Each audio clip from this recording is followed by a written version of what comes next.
नमस्कार मंडळी. बघा, आता लग्न करतेवेळी खूप विचारपूर्वक करा, कॉन्ट्रॅक्ट बेसवर करा, लिहून घ्या. कारण कसं, जर पटलं तर कंटिन्यू राहील आणि नाही पटलं तर काय होईल, त्यांचा डिवोर्स होईल. म्हणजे कुठल्याच प्रकारची ॲलिमनी नाही, कुठल्याच प्रकारचं त्रास नाही, आहे की नाही.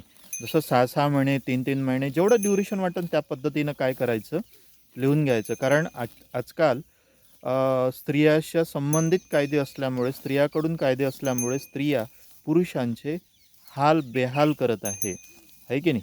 यावर तुमचं मत काय आहे, की आजकाल जे लग्न होईल नवीन पिढींचे, ते नक्कीच आता त्यांचा कॉन्ट्रॅक्ट लिहून घ्यायला हवा असं मला तरी वाटतं. तुमचं मत काय, नक्कीच कमेंट्समध्ये सांगाल. माझं नाव मनोज जाडके. माहिती जस्ट इन्फॉर्मेटिव्ह आहे.